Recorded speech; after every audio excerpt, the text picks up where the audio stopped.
17절부터 보겠습니다. 예루살렘에 이르니 형제들이 우리를 기꺼이 영접하거늘. 드디어 이제 바울이 예루살렘에 갔고요.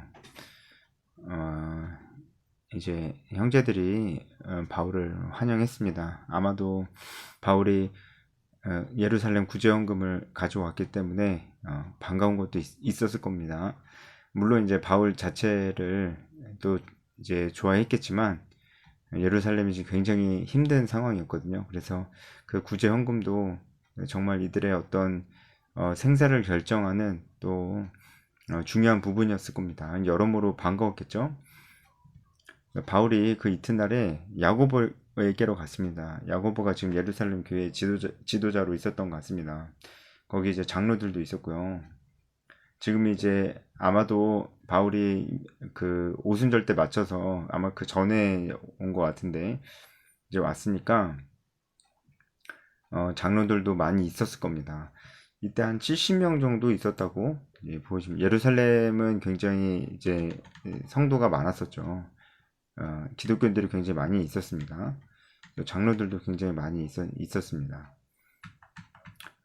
서로 이제 무난하고 그리고 바울이 원래 계획대로 전도 여행 중에 하나님께서 보여주신 것들을 그 은혜들을 나눕니다. 바울이 사실은 이런 이제 이방 땅 가운데서 하나님께서 하셨던 일들을 나누기 위해서 이 명절날에 맞춰 오려고 노력했던 것도 이제 있었죠. 그래야 더 많은 사람들이 이 이야기를 들으니까, 아마도 지금이 명절 때쯤이기 때문에 이 장로들도 많이 있을 수 있었을 겁니다. 아마도 그렇습니다. 그래서 많은 사람들이 이방 땅 가운데서도 하나님께서 하시는 일들을 들었다는 것이죠. 바울은 하나님께서 하시는 이런 놀라운 일들을 사람들이 알고, 그리고 이제 특히 유대인들이 이 일을 알기를 원했죠. 왜냐하면 하나님께서 지금 새로운 일들을 행하시기 때문에 이방인들도 유대인들처럼 하나님의 자녀가 될 수 있는 그런 새로운 일들을 행하시는 것을 알게 하기를 원했죠. 그래서 이제 야고보와 장로들이 다 같이 하나님께 영광을 돌립니다. 그런데 좀 하고 싶은 말이 있었어요. 바울한테 하고 싶었던 말은, 지금 특히 예루살렘에 있는 유대인 기독교인들이죠. 기독교인이 된 유대인들 중에서 여전히 이제 율법에 열심을 가진 자들이 많았다. 이제 수만 명 됐다라고 하는데, 어떤 사람들은 이 수만 명이 과장된 숫자다라고 얘기하기도 하지만 아예 불가능한 숫자는 아닙니다. 왜냐하면 베드로의 설교를 듣고 5천 명이 되는 사람들이 회개하고 돌아왔던 사건이 있었기 때문에, 그 후로 지금도 몇 년이 지났기 때문에 그런 일들은 이 수만 명이 되는 사람들이 몇 년이 지난 지금 수만 명이 되는 사람들이 예수를 믿게 된 이 일은 완전히 불가능한 일은 아닙니다. 예루살렘 교회는 굉장히 기독교인이 많았죠. 네, 이 사람들이 유대인이었다가 이제 기독교인이 된 사람들인데 여전히 율법의 열심을 가지고 있다고 합니다. 그거 자체는 나쁜 건 아닌데, 예전에도 이슈가 됐었지만 율법을 지켜야 구원을 받는다라고 자꾸 그렇게 여기는 사람, 혹은 이제 그거는 아니라는 거 알겠는데 그래도 율법을 좀 지켜야 되지 않겠냐, 그게 구원의 조건은 아니지만 그래도 할례도 받고 좀 지켜야 되지 않겠냐라고 하는 사람들, 그래서 율법을 지키지 않는 사람들을 보면서 그게 구원하고는 상관없지만 저러면 안 되지 않는가, 이런 이슈들이 있었던 것 같아요. 특히 이제 이 유대인 기독교인들이 바울을 향해서 많이 비방을 했던 것 같습니다. 바울이 이제 그런 식으로 많이 이제 얘기를 했었죠. 마음으로 받는 할례가 진짜 할례다. 그러니까 할례 받는 것이 마치 아무 소용이 없는 것처럼 그렇게 얘기를 했었습니다. 물론 이제 그 바울은 맞는 말 한 거죠. 마음으로 받는 할례가 진짜 할례고, 몸에 받는 할례는 이젠 더 이상 뭐 그것이 구원의 조건도 될 수 없고 하나님의 자녀라는 징표로서도 큰 의미가 없다라는 것은 맞는 말이지만, 이걸 듣는 유대인 기독교인들이 이 모세의 율법을 무시한다 이렇게 생각을 한 것이죠. 그래서 바울이 아니고 그래서 야고보와 예루살렘 장로들이 한 가지 제안을 좀 합니다.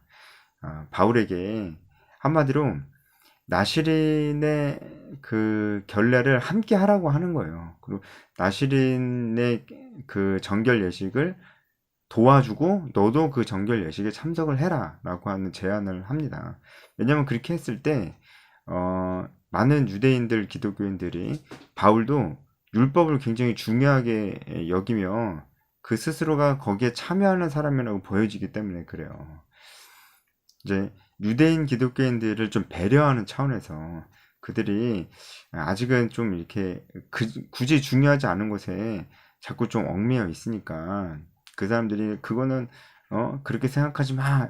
뭐 그것도 맞는 말이지만 그래도 그들이 그 어릴 때부터 배워온 율법 가운데서 그것을 지키는 게 중요하다고 생각하니까 그들을 배려하는 차원에서 유대인의 결례 의식을 좀 같이 행해라. 그리고 나시린이었다가 지금 정결 예식을 행하는 이 사람들을 좀 지원을 해줘라. 그러면은 이제 유대인 기독교인들이 당신을 오해하지 않을 것이다. 라는 이제 지혜를 생각해 낸 것이죠. 결국은 바울이 이것을 받아들입니다. 그래서 유대인으로 서원한 유대인 중에 이제 나시린으로 서원한 네 사람과 함께 결례를 행한다고 24절에 나와 있습니다. 이 당시에 어떤 사람들이 나시린으로 이제 서원을 합니다. 그럼 이제 기간을 가지고 서원을 하거든요. 그 기간이 끝나면은 그 기간이 끝나면은 한 일주일 정도 그 기간이 끝날 때 한 일주일 정도 성전에 거하고 그리고 결례를 행합니다. 이 정결 의식을 행합니다. 그리고 8일째는 머리를 깎아야 됩니다. 그리고 그것을 제사장에게 보여줘야 됩니다. 그렇게 함으로 나시린 서원의 종료가 이제 공식화되는 것이죠. 이 사람들은 나시린으로서 서원한 시간이 끝났던 것 같아요. 이제 그 종료하는 것에 대해서 이런 정결 의식을 행하면서 종료를 하는 것입니다. 이때 그 제사도 드렸어야 됐는데요. 그 나시린의 결례로서 행하는 그 제사 드릴 때는 그 제물로서 순양 하나 그리고 암양 하나 그리고 순양 하나와 무교병 한 광주리와 고운 가루에 기름 섞은 과자들과 기름 바른 무교 전병들 뭐 이렇게 필요했습니다. 되게 많이 필요했죠. 이제 번제도 드려야 되고 속죄제물도 드려야 되고 화목제물도 드려야 되고 하기 때문에 굉장히 좀 많이 필요했습니다. 지금 야고보와 예루살렘 장로들이 바울에게 권하는 것은 이 제사에 들어가는 이 비용들을 바울이 대신 내줘라라고 하는 거예요. 쉬운 일이 아니었죠. 굉장히 이제 돈으로 환산해도 굉장히 비싼 금액이었을 겁니다. 근데 바울이 결국은 그 비용을 감당을 합니다. 그리고 이들이 정결 예식을 행할 때 바울도 그 정결 예식에 함께 합니다. 바울이 비용만 내준 게 아니에요. 본인도 정결 예식에 함께 합니다. 왜냐면 이 당시에 또 그 유대인의 관습 중에서 이방 땅에 오면은 정결 예식을 해야 된다는 게 또 있었어요.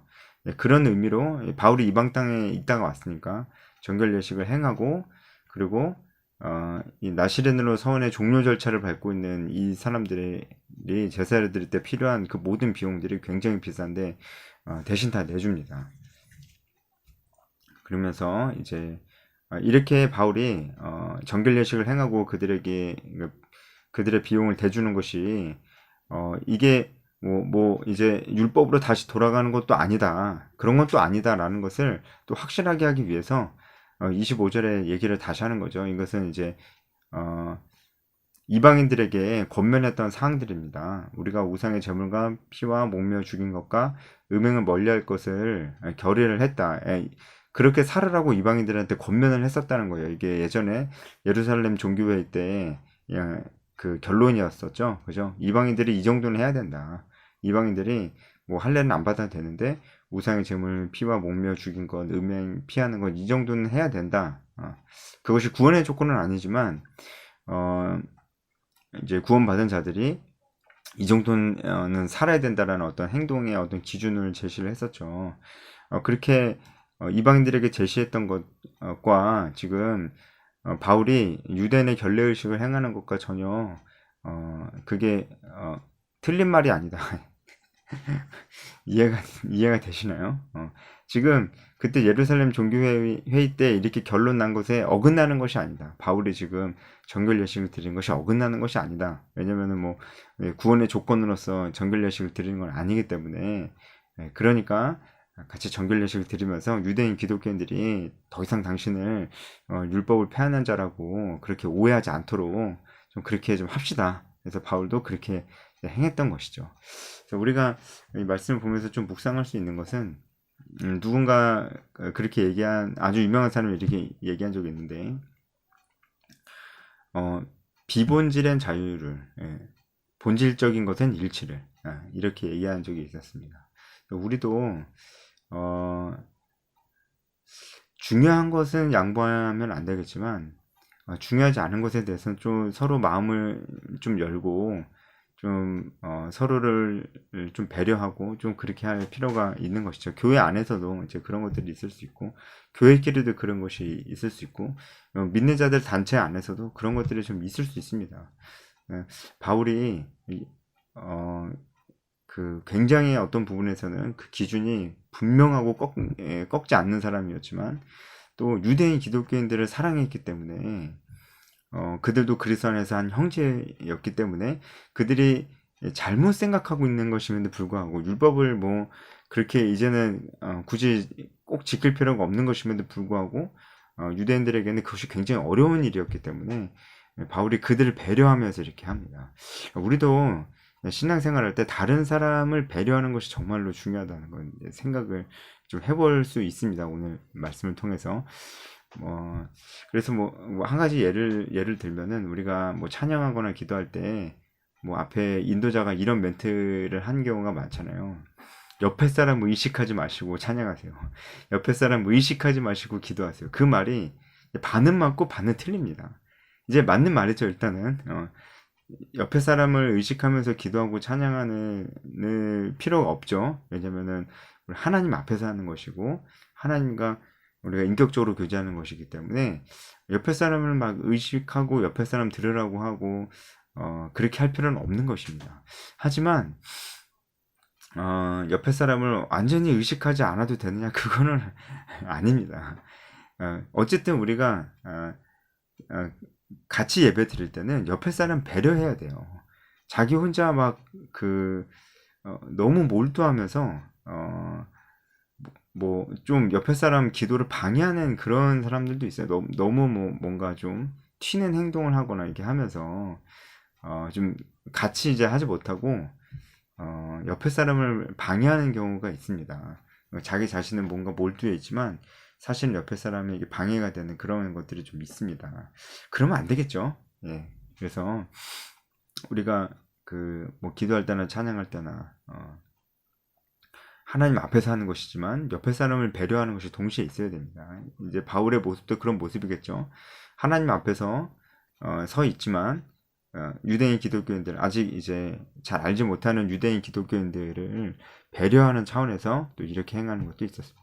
배려, 존중, 서로를 향한 배려와 존중, 우리 믿음 안에서 이런 것들이 아주 중요하다. 우리가 지켜야 될 옆에 사람을 향한 배려와 존중에는 어떤 것들이 있을까 좀 생각해 볼 만한 그런 본문이었습니다. 오늘 여기까지 하겠습니다.